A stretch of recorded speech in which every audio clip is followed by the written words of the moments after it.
우리가 세 부대의 신앙이 되어야 된다라는 말씀을 나누었습니다. 세 부대의 신앙이란 것은 영원한 하나님 나라와 영생에 관한 복음이고, 이 세상의 문제에 집착하는 헌 부대와 같은 신앙으로는 담을 수가 없다라고 했습니다. 그런데 이어지는 말씀들을 보면 이 세 부대의 신앙과 좀 격이 다르게 육신의 문제들을 주님께서 기적들로 계속 해결해 주시는 것을 보게 되죠. 이런 기적들을 행하신 이유는 사실 기적 가운데 이 천년 만년 죽지 않고 건강하게 살 수 있다라는 것을 말씀하시는 게 아니라 영원한 생명과 천국을 증거하는 표적들로서 보여주신 것이라고 할 수 있습니다. 그리고 이것을 우리가 알아야지 오늘 말씀도 이해가 됩니다. 읽지는 않았지만 오늘 말씀은 27절부터 나타나는 기적들부터 이렇게 말씀을 좀 보려고 하는데요. 27절에 보면 두 맹인이 주님께 찾아옵니다. 그들은 예수님께 다윗의 자손이여 우리를 불쌍히 여기소서라고 구하는데요. 예수님은 못 들으신 것인지 아니면 듣고도 모른 척 하신 것인지 그냥 어느 집에 들어가셨습니다. 반응이 전혀 없었던 것이죠. 하지만 이 두 맹인들은 실망하지 않고 그 집에까지 따라 들어가면서 구했습니다. 주님은 그런 그들에게 내가 능히 이 일을 할 수 있는지 너희들이 믿느냐? 라고 물으셨죠. 그러자 그들은 그렇습니다 라고 대답합니다. 그리고 주님은 그들의 눈을 만지시면서 너희의 믿음대로 되라 라고 하셨고, 그들의 눈은 정말 하나님의 은혜로 말미암아 밝아지는 기적이 일어났습니다. 여기까지는 변함없는 하나님의 기적, 똑같은 말씀의 반복 같습니다.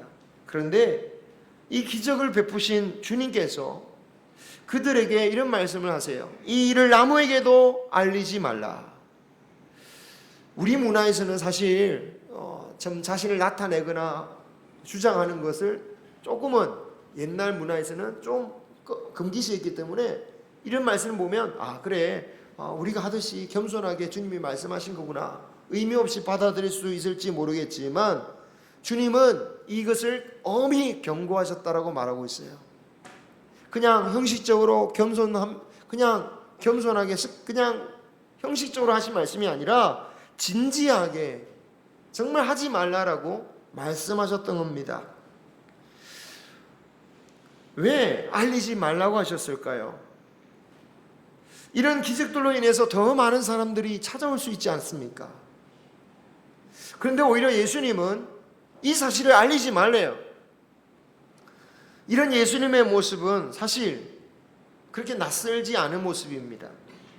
27절에서 처음 시작하는 말이 거기에서 떠나가셨다라고 하시면서 시작되고 있는데요.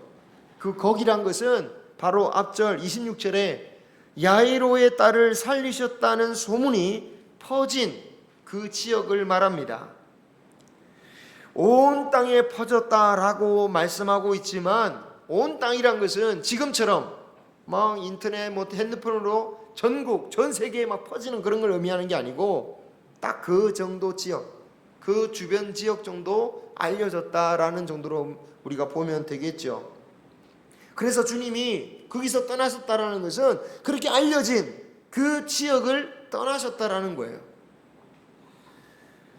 소문 듣고 몰려들어온 사람들로부터 떠나가시는 예수님의 모습은 8장에서도 소개되어집니다.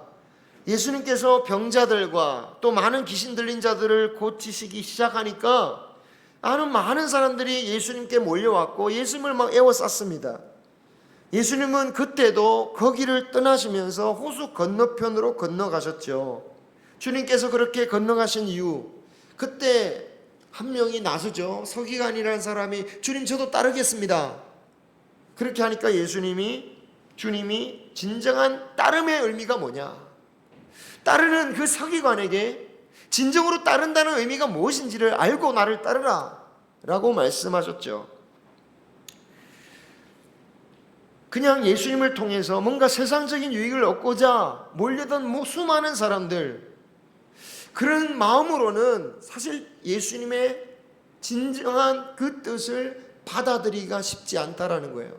예수님이 주시고자 하는 새 포도주와 같은 그 복음을 받아들이기가 쉽지 않다라는 것을 말씀하셨죠. 자, 여기에서 오늘 말씀에 알리지 말라고 하신 그 힌트를 찾을 수가 있습니다. 아직까지 예수님께 사람들이 몰려든 이유는 이 땅의 문제 때문이었습니다. 환자들은 말할 것도 없었고요.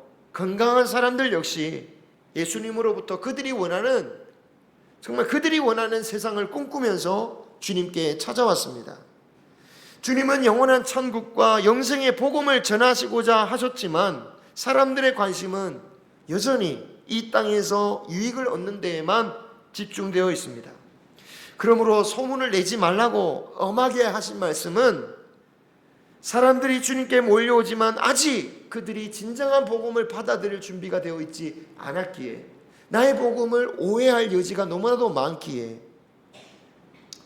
예수님은 당부를 하셨던 것입니다.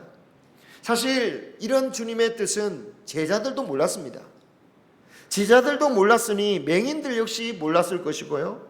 그래서 그들은 예수님의 당부도 잊어버리고 소문을 내고 다닙니다. 물론 이 부분을 긍정적으로 해석할 수도 있습니다. 주님께 고침받은 기쁨을 어떻게 참을 수 있겠느냐? 이 기쁜 소식을 전하는 게 당연한 것 아니겠냐고 말입니다. 나중에 주님께서 복음을 전하라고 하시지 않았습니까? 하지만 우리의 신앙이란 것은 가라고 하실 때 가면 되는 것이고 멈추라고 할 때 멈춰야 되는 겁니다. 주님의 말씀보다 앞세울 것은 아무것도 없습니다. 우리가 이 말씀을 보면서 이 말씀에 나타나는 기적에 주목하기 쉽지만 정말 우리가 이 말씀을 통해 주목해야 할 점은 주님이 왜 이런 당부를 하셨는가? 왜 주님은 이런 당부를 하셨는가? 그것을 우리는 생각해 봐야 됩니다. 주님의 표적에 정말 제대로 사람들이 받아야 된다는 것을 주님이 보여주고 있죠. 그리고 그 다음에 이어지는 귀신 쫓는 기적이 또 나옵니다. 이때는 기적을 베푸는 과정은 없이 아예 주님의 기적을 사람들이 어떻게 반응했느냐, 그곳에만 성경이 기록하고 있습니다. 먼저 33절에 이렇게 귀신이 쫓겨나는 것을 이스라엘에서 본 적이 없다, 이런 일은 처음 보는 일이다 라고 하면서 놀라고 있습니다. 놀랐다는 것은 긍정적인 반응이죠.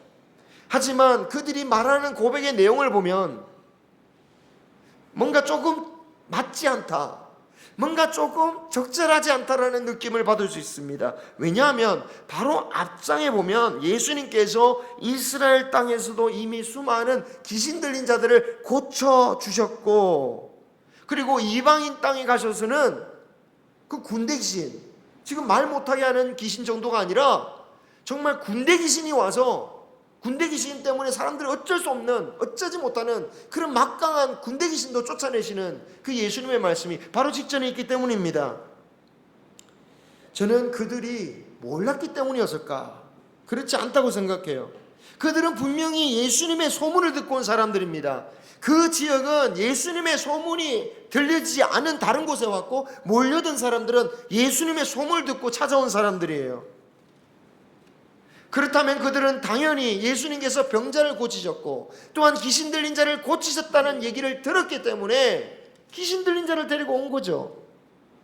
그런데 그들이 눈앞에서 보고 나서도 마치 이스라엘에서는 이런 일이 벌어지지 않았던 것처럼 고백하고 있는 것입니다. 물론 이 이후에 바리새인들의 반응보다는 훨씬 낫지만 자신이 본 것 외에는 믿지 못하는 그런 믿음의 한계를 보입니다. 자신들 눈앞에서 이적들이 일어나야, 내 눈앞에서 벌어져야 믿을 수 있다면 그들은 결국 자신이 보는 것밖에 믿지 못하는 사람들이겠죠. 만약 그렇다면 주님께서 정말 주시고자 하는 이 기적, 이 표적, 이 이면에 담긴 주님의 본질적으로 전하시고 싶어 하시는 천국과 영생의 복음은 도대체 어떻게 믿을 수 있냐 이 말이에요. 눈에 본 것만 믿는다면 이 표적 뒤에 있는, 이 표적이 가리키고 있는 천국과 영생의 말씀을 어떻게 믿느냐 말입니까? 여러분, 눈으로 본 것은 믿을 수 있다고 하지만 정말 눈으로 본 것은 한계가 있습니다. 광야의 백성들은 날마다 눈으로 하나님의 기적을 보았습니다. 만나가 내리는 것을 눈으로 보았습니다. 메추리가 날아오는 것도 보았습니다. 구름 기둥을 보았고요, 불기둥을 쳐다보았습니다. 바위에서 물이 나는 것을 보았습니다. 하지만 그 이상의 것을 보지 못했어요. 당장 물이 없으니까 물이 없겠다고 죽는다고 난리를 치지 않습니까? 그렇게 보인다라는 것은 한계가, 보이는 것을 믿는 것조차 한계가 있는 거죠. 심지어 본다고 해서도 확실하게 보는 것도 아닙니다. 눈에 보이는 것만 의존하면 우리는 참 유혹당하기 쉬운 존재예요. 한번 그림을 보시면, 다음입니다. 다음. 이게 우리나라에 있는 도로에 있는 데인데,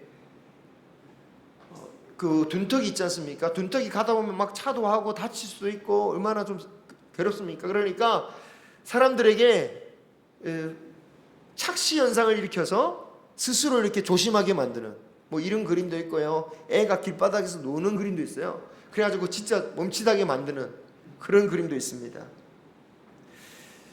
이것은 그래도 선한 목적으로 만든 착시 현상이겠죠. 하지만 악한 사람은 악한 방법으로 좋은 것을 보여주고 아주 속이는 경우들도 많이 있습니다. 사단이 그렇습니다. 선한 것도 악하게 사용하는 사단은 죄악에 대해서 착시 현상을 일으키게 만들어서 죄악을 행하게 만들면서도 보암직도 하게 만들고 먹음직하게 만든다라는 거죠. 우리는 보이는 것만을 믿는 사람이 아니라 보이지 않는 것을 믿는 사람들입니다. 주님이 행하신 이 표적들은 참으로 놀라운 것이지만 정말 주님께서 주시고자 하는 크고 보이지 않는 더 놀라운 큰 은혜가 있다는 것을 증거하기 위해서 주시는 거예요. 그리고 그 보이지 않는 것을 위해서 지금의 이 땅의 모든 것을 내어버리고 자신의 생명도 아끼지 아니하고 달려갈 수 있기를 요구하시는 것이 바로 주님이 우리에게 말씀하시는 것입니다. 주님의 표적은 그 자체가 목적이 아니라 그 십자가의 은혜로 인도하시기 위해서 주시는 것들이었죠. 귀신을 쫓아내시는 이적을 보는 사람들 중에는 아예 귀신의 장난으로 몰아가는 이들이 있었습니다.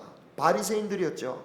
그들은 예수님께서 행하신 표적은 하나님의 은혜와 상관없는 귀신의 왕을 의지한 것이라고 공격했습니다. 예수님이 베푸신 그 귀하고 놀라운 표적을 보고도 오히려 예수님을 모욕하고 비방할 수 있는 증거로 삼아버리는 거죠. 사람이 그렇습니다. 무엇을 보든지 간에 결국 어떻게 바라보느냐에 따라서 아무리 좋은 것을 봐도 부정적으로 바라보고 반대로 아무리 악한 것을 볼지라도 그곳에서 좋은 것을 발견할 수 있는 것이 사람이죠. 또한 인간의 어리석음입니다. 이런 어리석음이 깨어지려면 어떻게 해야 되겠습니까? 더 큰 기적이 일어나야만 되겠습니까? 꼭 그렇지 않다는 것을 수많은 기적들과 이적을 체험하면서도 어리석었던 이스라엘의 백성들을 통해 알 수 있습니다. 홍해의 기적을 체험하고 그보다 더 큰 기적이 어디 있겠습니까? 그런데 당장 마실 물이 없으니까 우리 하나님은 우리를 죽이려고 우리를 이 강요로 인도했구나. 그렇게 뜻을 왜곡해버리지 않습니까? 우리의 어리석음은 인간이 쌓아온 지식이나 철학이나 과학이나 의학으로도 깨지 못합니다. 우리 어리석음의 한계를 넘어서는 유일한 방법은 무엇입니까? 하나님의 약속을 붙드는 것입니다. 하나님의 말씀을 붙드는 거예요. 이 사건들 뒤에 35절은 예수님의 사역을 오늘 말씀 이렇게 소개하고 있죠. 35절 같이 읽겠습니다. 시작. 예수께서 모든 도시와 마을에 두루 다니사 그들의 회당에서 가르치시며 천국 복음을 전파하시며 모든 병과 모든 약한 것을 고치시니라. 아멘. 자, 이런 사역을 하시면서 36절에 무리를 보시고 불쌍히 여기셨다. 불쌍히 여기셨다. 자, 그런데 여러분, 무엇 때문에 불쌍히 여기셨을까요? 아프고 병든 사람들을 보고 참 힘들겠네, 정말 고생하겠네, 그것 때문에 정말 가난해서 돈이 없어서 정말 힘들지, 이걸 불쌍히 여기셨다는 말씀일까요? 그런데 생각해보면 찾아오는 모든 사람이 다 아픈 게 아닙니다. 그죠? 중풍병자 데리고 온 사람들도 있잖아요. 건강한 사람들도 있어요. 무엇보다도 이런 말씀을 보면서 아프고 힘든 사람들은 어떻게 생각하겠습니까? 주님, 그럼 저는 어떻게 된 겁니까? 저는 이렇게 힘든데, 저는 이렇게 아픈데, 저는 불쌍히 여기지 않으십니까?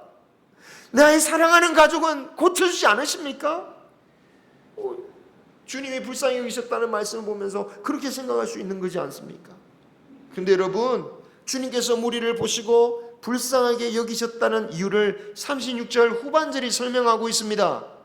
뭐 때문에 불쌍히 여기셨다고요? 이는 시작, 이는 그들이 목자 없는 양과 같이 고생하며 기진합니다.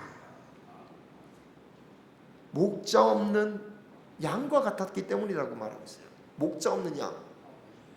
목자 없는 양이란 말은 우리가 쉽게 생각할 수 있지만 그때 당시 이스라엘 백성들이 생각했던 것은 뭐냐면, 그들에게 익숙했던 것은 뭐냐면 구약의 말씀입니다. 에스겔 선지자는 에스겔 34장에서 유다 백성들의 상황을 이렇게 묘사하는 하나님의 음성을 듣습니다. 같이 한번 읽어보겠습니다. 시작. 자기만 먹는 이스라엘 목자들은 화 있을진저 목자들이 양떼를 먹이는 것이 마땅하지 아니하냐.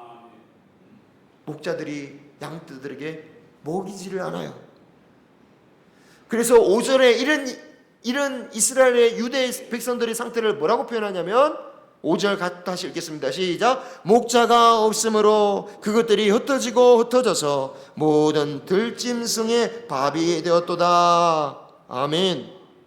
목자가 실제 없다는 게 아니라 목자가 있긴 있는데 목자가 먹이지를 않는 거예요. 방치해 놓는 거예요. 내버려 두는 거예요. 하나님의 백성들이 유다의 왕이나 제사장들이나 선지자들로부터 양식을 얻어야 되는데 그들은 자신들의 먹을 것만 챙기고 그들의 먹을 것만 차지하고 제대로 먹이지 않는 상태, 그것이 바로 목자 없는 양과 같은 상태였다라는 겁니다. 이런 문제는 구약 말미의 유대 나라의 고질적인 문제였어요. 에스겔보다 더 앞선 시대의 미가 선지자를 통해서도 하나님은 제대로 양식을 먹이지 않으면서 자신의 배만 채우는 선지자들을 자신들의 입에다가 먹을 것을 물려주면 축복을 말하고 자신의 입에 물려주지 않으면 전쟁을 선포한다라고 말했어요. 뭔가 이렇게 잘해주면 막 축복의 말씀해주고, 뭐 안 해주면 어떻게 그런 식으로 믿느냐고 막 이렇게 막 저주를 퍼붓는 거죠. 바로 이런 종교 지도자들을 따르는 백성들이 목자 없는 양이라고 말씀하신 것입니다. 예수님 시대 역시 마찬가지였어요. 누가복음 20장 보면 예수님이 서기관들과 율법학자들을 조심해라. 그들을 조심해라. 그들은 예복을 입고 다니기를 좋아하고 사람들 많은 데 가서 인사받기 참 좋아하는데, 그리고 높은 사람으로서 이렇게 대접받기를 참 좋아하지만 그들은 과부들의 재산을 삼키는 자들이다. 양들이 목자로부터 제대로 먹어야 할 것을 먹지 못하고 오히려 이용만 당하며 사니 고생하며 기진합니다. 기진하다란 말은 내버려졌다는 뜻이야. 내버려졌다, 방치되어졌다라는 거예요. 주님께서 백성들을 불쌍하게 여기신 것은요, 이것 때문이에요. 뭐냐? 하늘의 양식을 먹지 못한 거예요. 하늘의 양식을 먹어야 되는데 하늘의 양식을 먹지 못하고 그냥 자신들의 마음대로 살아가는 거예요. 그래서 주님은 어떤 분이십니까? 자신을 가리켜 뭐라고 합니까? 나는 하늘에서 내려온 떡이니라. 주님은 바로 이 불쌍한 영혼들에게 하늘의 양식을 먹이시기 위해서 오신 것입니다. 여러분, 육신의 양식을 먹지 못하는 것도 얼마나 비극적인 일입니까? 유튜브만 틀면 요즘에 아프리카 아이가 나와서 막 우는 장면이 나와요. 여러분도 보신지 모르겠지만 돌멩이 팔 게 없으니까 8살짜리 여자애가요, 참 여자인지도 몰랐어요. 머리가 빡빡 먹이는 애가 막 눈물을 흘리면서 돌멩이를 쪼개 파는데, 이거 안 팔면 우리 동생들 다 굶어 죽는다고, 하루 종일 굶어야 된다고 울부짖는 모습을 보면 너무 가슴이 아프죠. 그런데 여러분, 영적인 양식을 먹지 못하는 백성들에 대해서 그들을 향한 하나님의 마음이 얼마나 불쌍히 여기시는지 몰라요. 사실 우리가 미디어를 통해서 불쌍히 여긴다 할지라도 채널 살짝 돌리고 그냥 건너뛰기 넘겨버리면 다른 거 하잖아요. 그냥 잊어버리잖아요.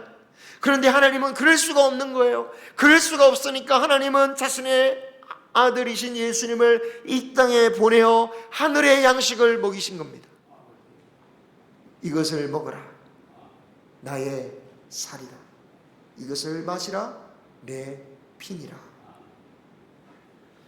이것을 에스겔 선지자를 통하여 약속해 주신 거예요. 에스겔 34장 23절, 아까 목자 없는 양이다 라고 하시면서 이런 예언을 하시는 거예요. 같이 읽겠습니다. 내가 한 목자를 그들 위에 세워 먹이게 하리니 그는 내 종 다윗이라. 그가 그들을 먹이고 그들의 목자가 될지라. 아멘. 다윗의 자손을 말한 거죠. 그러므로 주님께서 이 땅에 오셔서 하셔야 할 가장 중요한 일은 무엇이라고 생각됩니까? 하늘의 양식을 먹이시는 거예요. 이 땅에서 병을 고치시기도 하고 귀신도 쫓아내시고 실제로 오병이어를 통해서 배고픈 자들을 그 떡을 먹이시기도 하지만 주님의 본질적인 문제는 하늘의 양식을 먹이기 위해서 오셨다라는 거예요. 그런 하나님께서 우리를 보신다면 어떤 마음을 가지실까? 지금 우리의 시대에 우리를 보면서 마치 말씀이 없는 사람처럼 방황하고 고생하고 내던져진 고아저처럼 살아가는 영혼들을 바라보신다면 비록 이 땅의 양식들은 2000년 전과 비교할 수 없이 풍성하고 많이 있겠지만 하늘의 양식을 주고자 하시는 그 하나님의 마음은 2000년 전이나 지금이나 똑같이 너무나도 가슴 아파 하실 것입니다. 사실 우리는 이미 하늘의 양식을 먹은 자들인 줄 믿습니다. 주님의 살과 피를 먹지 않았습니까? 주님의 살과 피를 먹은 자들입니다. 그로 말미암아 예수님의 자녀가 된 자들입니다. 그런데 이 하늘의 양식에 확장된 의미가 있습니다. 확장된 의미는 무엇입니까? 주님께서 주신 모든 말씀이며 복음이기도 합니다. 우리가 예수님이라는 하늘의 양식을 먹었지만 동시에 죽을 때까지 하늘의 양식을 먹는데 힘써야 합니다. 그리고 하늘의 양식을 먹은 이는 먹지 못한 이를 위해 나눌 수 있어야 됩니다.